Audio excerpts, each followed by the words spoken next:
오늘은 기독교 절기로 대강절제 4주입니다. 그래서 촛불을 4개를 켰어요. 이번 주 수요일 날은 성탄절입니다. 그래서 예수님의 오심의 촛불 5개를 켜고 예배를 드립니다.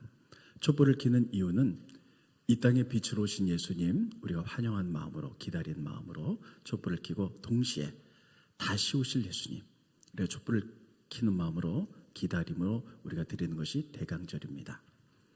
전 여러분들에게 오늘 대강절에 관한 설교는 너무나 여러분들이 많이 들으셨고 다 아시기 때문에 무슨 말씀 전할까 하다가 예수님이 탄생할 때에 예수님을 제일 먼저 경배했던 목자에 대해서 좀 말씀을 전하도록 하겠습니다.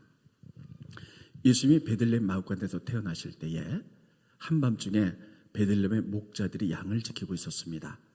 근데 갑자기 하늘문이 열리면서 허다한 천구가 천사가 나타납니다. 그때 그들이 두려워하는 목자들에게 두려워하지 말아라. 너희를 위하여 이제 메시아가 다윗의 동네 베들레헴에서 탄생했다. 이렇게 말씀하면서 하늘엔 영광이요 땅에는 평화로다. 이렇게 찬양을 합니다. 그리고 그들은 그 말씀대로 이제 베들레헴의 마을간에 가서 이제 아기 예수님을 영접했다. 그리고 찬양했다 하는 것이 오늘 본문의 말씀. 여러분 신앙생활하면서 굉장히 많이 들어본 말씀이에요. 자, 그 가운데 오늘 저는 목자들에서 오늘 많은 순서가 있기 때문에 간략하게 좀 말씀을 전하도록 하겠습니다. 자, 예수님이 탄생하던 밤에 베들레헴의 목자들에게 천사들이 나타나서 예수님 탄생에 대해서 가르쳐 주셨어요. 그러면 이 목자들은 과연 누굴까 하는 것이에요. 목자가 누군지는 성경에 설명이 없습니다. 그러나 구약부터 쭉 연결해서 보면 이 목자들이 이런 사람이구나 하는 것을 알 수가 있는데, 한마디로 요약하면 레갑 자손이다 하는 것을 알 수가 있어요. 따라해보겠습니다. 레갑 자손. 네. 레갑 자손은 누구냐면요, 구약에 보면 이렇게 되어 있습니다. 여러분 잘 아는 대로 모세가 계시죠. 모세는 애굽의 왕자로 자랐습니다. 그런데 실수로 사람을 죽여서 그가 광야로 피신을 합니다. 미디안 광야에서 40년을 피신한 동안에 그가 결혼을 했어요.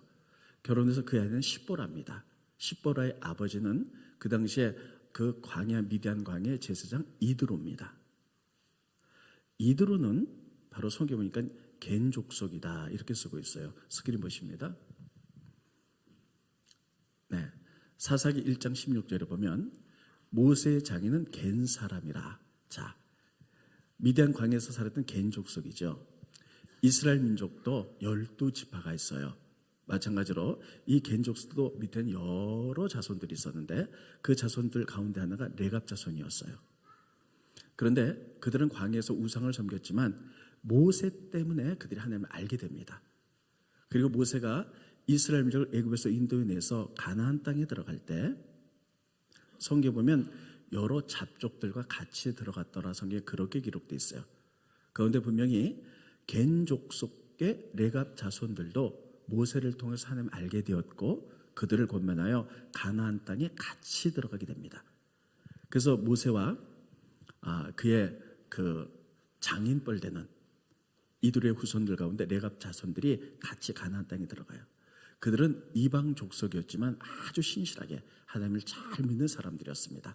그들은 양을 치는 유목민이었어요.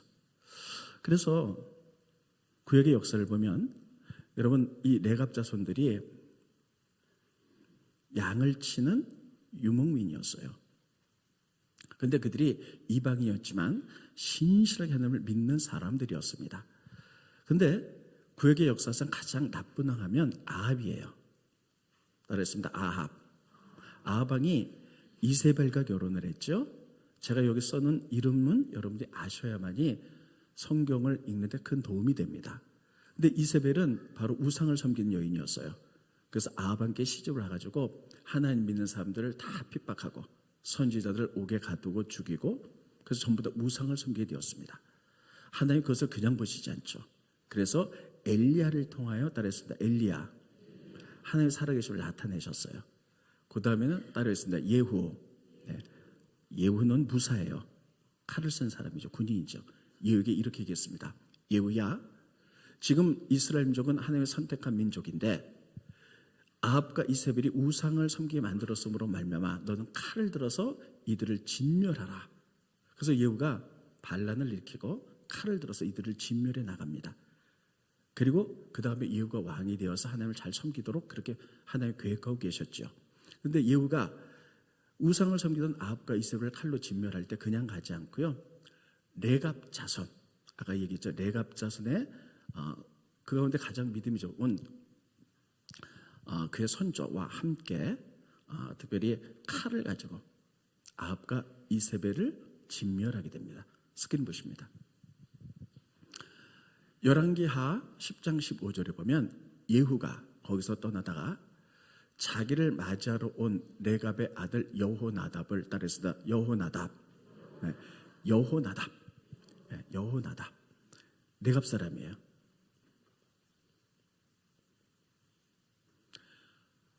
여호나답을 부릅니다. 만난지라 그에게 안부를 묻고 그에게 이르되 내 마음을 향하여 진실함이 내 마음도 진실하냐? 너 하나님 진실하게 믿지? 이런 뜻이에요. 여호나답이 대답하되 그러합니다.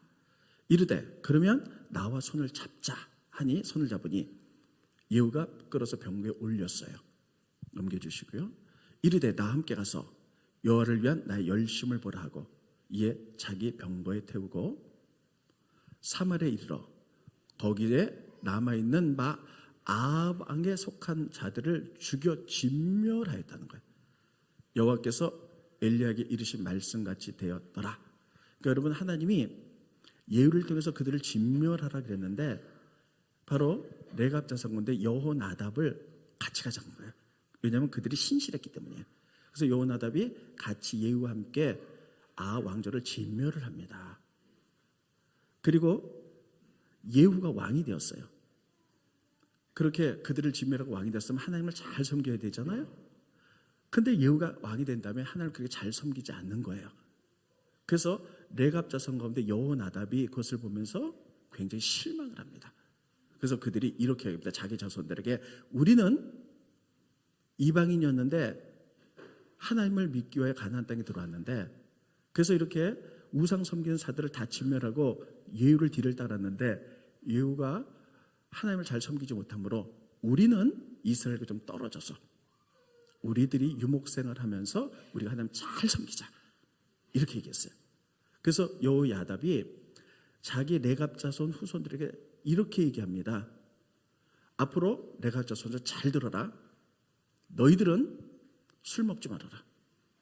술 먹으면 경건성이 없어진다.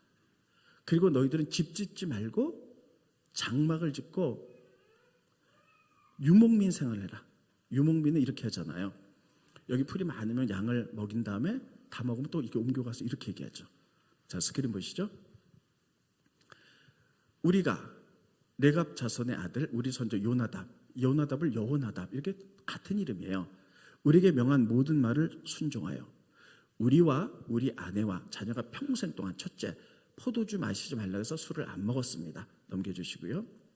살집도 짓지 말라 해서 안 줬습니다. 포도원이나 밭이나 또 장막에 살면서 우리 손자 요나답이 우리에게 명한 대로 지켜서 행했습니다. 레갑 자손의 여호나답 말씀한 대로 우리가 술 먹지 않고 이스라엘 민족이랑 같이 가나안 땅에 살다 보니 그들과 섞여 살다 보니까 이스라엘 민족은 하나님의 선택인데 다 타락한 거예요. 그래서 이방인이지만 레갑 자손 가운데 여호나답은 그들과 따로 살아라. 그 너희들이 할 말이 있는데 절대 술 먹지 말아라. 경건생활 유지해 나가라. 이 땅에 집이나 장막 짓지 말고 유목민으로서 우리들의 정말 돌아갈 본향은 천국에 있다. 그래서 이 땅에 살지만은 이 땅에 여러분 이렇게 집착하지 말고 하나님 바라보면서 유목민적인 삶을 살아라. 이렇게 명령해요. 그래서 그 다음부터 레갑 자손의 이 사람들이 전부 다 그렇게 경건하게 살아가요. 이게 레갑 자손들이에요. 자, 그런데 여러분 이스라엘 나라에 이스라엘 민족이 다 타락했잖아요. 그래서 하나님이 바벨론 나라를 통해서 그들을 멸망시켜요. 그래서 바벨론에 다 포로로 잡혀갑니다. 그런데 바벨론 사람들이 와서 이스라엘 민족을 포로로 잡아갈 때 그 땅에 비천한 자들 이들은 잡아가지 않았어요. 스크린 보십니다.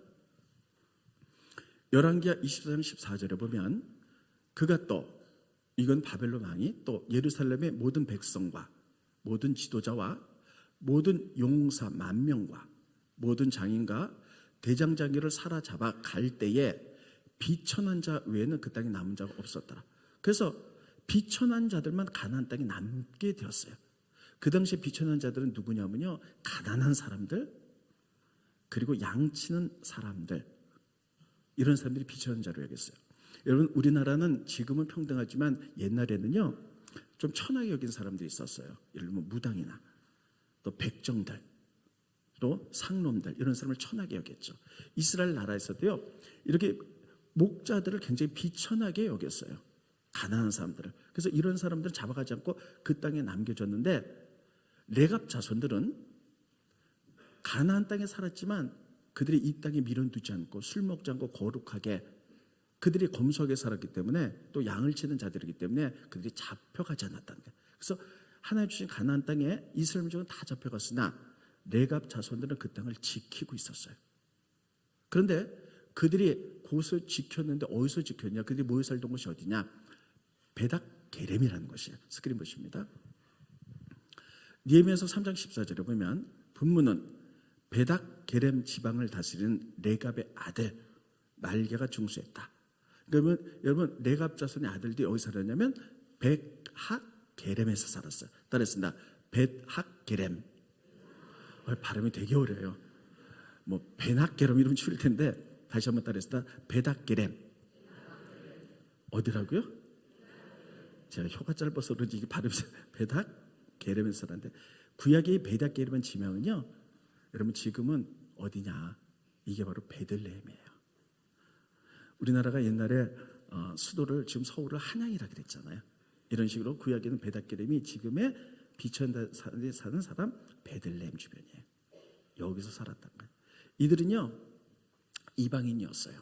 근데 모세를 통해서 하나님 알게 되었고, 종교교육을 일으킨 동참했지만 종교교육을 일으켰던 예후를 보니까 그들이 또 타락하기 시작해서, 우리는 하나님 믿지만 이스라엘과 같이 안 산다, 우리끼리 모여 산다. 그래서 베낙게렘에 모여 살고, 지금 베들레헴에 모여 살고, 그들은 양을 치면서 그들은 아주 순결하고 이 땅에 소망을 두지 않고 천국을 바라보면서 살았어요. 나라가 다 멸망해서 바벨론 나라로 이스라엘이 쫓겨갈 때도 그들은 바벨론 사람들이 보기에는 비천해 보였기 때문에 끝까지 가나안 땅을 지키는 사람들이었어요. 그러다가 지금부터 2000년 전에 예수님이 오셨죠. 예수님이 오셨을 때 여러분, 그때 이 목자들, 이 레갑 사람들이 다 베들레헴에서 양치면서 살았어요. 그러면 이 땅에 예수님이 딱 오셨을 때, 탄생했을 때, 그 예수님의 탄생의 가장 기쁜 소식을 천사들이, 그 당시에 존귀한 사람들 많았을 때, 왕도 있었었고 제사장도 있었었고 학식 있는 자들도 있었는데 그들에게 제일 먼저 알리지 않았어요. 가장 베들레헴에서는 목자들에게 알렸어요. 가장 천한 목자들에게. 왜 그랬을까요? 그들은 구약부터 쭉 보면요, 그들은 비천했지만 믿음을 지켰고 경건하게 살았고, 세상 사람들이 보기에는 굉장히 열악해 보이고 비천해 보였으나 하나님 중심으로 경건하게 살았던 사람이기 때문에 하나님께서는 이 땅에 예수 오실 때 그 영광의 가장 먼저 모습을 레갑 사람들에게 보여주신 줄 믿으시기 바랍니다. 전 이것을 보면서요, 막달라 마리아를 생각하는 거예요. 예수님이 부활하셨을 때 부활의 그 가장 영광의 몸을 누구에게 제일 먼저 보여주셨나요? 막달라 마리아예요. 예, 너무 좀 분위기가 경직된 것 같아서 그냥 조크 하나 할게요. 성경상에 나온 여인 가운데 가장 거지 같은 여인이 누군지 아세요? 막달라. 막 달라는 거면 막 주세요. 막달라 마리아. 그냥 너무 경직돼서 웃으려고 하는 소리예요. 여러분, 예수님이 주변에 많은 제자들이 있었어요. 그런데 12명의 제자는 그 많은 사람 가운데 밤새도록 기도하고 뽑은 제자들이거든요. 그런데 예수의 부활의 영광의 몸을 그들에게 먼저 보이지 않았어요.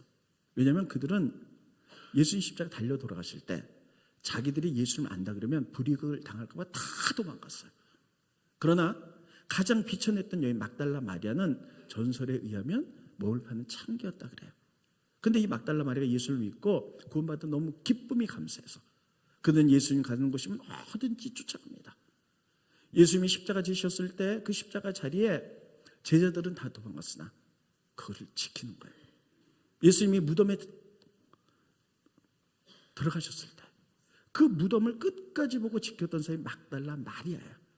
그 여인은 그 당시에 여인하면 굉장히 천하게 여겼고 몸은 창기여서 굉장히 천하했으나 그러나 가장 예수님을 사랑했던 마음, 이런 마음으로 주님의 십자가와 무덤가를 지켰을 때 예수님께서는 부활의 그 영광의 몸을 제일 먼저 이름도 없고 빛도 없는 막달라 마리아에게 먼저 보였다는 사실을 기억하시기 바랍니다. 이거는 여러분 너무나 중요한 얘기예요. 아까도 얘기했지만 예수님 탄생하던 밤에 위대한 메시아가 탄생했을 때 이스라엘 많은 사람들이 메시아를 기다렸어요. 근데 메시아가 탄생했을 때 그 메시아의 탄생의 그 영광의 그 아름다운 모습을 천사들이 누구에게 전했습니까? 왕이 아니에요. 제사장이 아니었어요. 성경을 많이 하는 학자들이 아니었어요.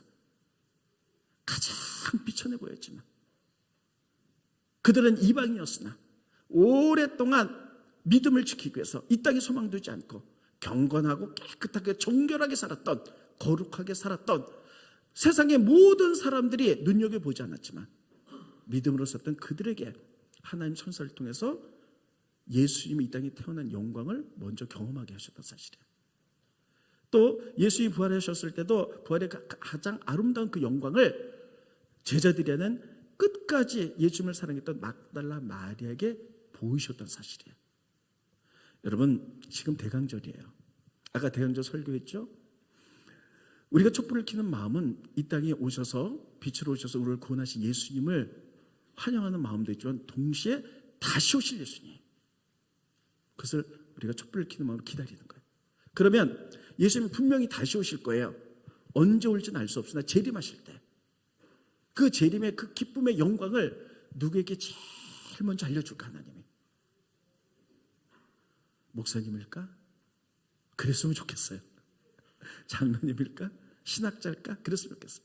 그러나 여러분 예수님은 재림하실 때 그 영광의 그 재림을 이 땅에 빛도 없고 이름도 없지만 그러나 그 가운데 가장 예수님을 사랑했고 어려운 환경 속에서 믿음을 지키려고 애썼던 사람들이 있다면 그들을 막달라 마리아로 보시고 레갑 자손으로 보시고 그들에게 제일 먼저 주님의 재림의 영광을 보여주실 줄로 믿습니다. 그 사람이 여러분과 제가 되시기를 예수님의 이름으로 축원드리겠습니다.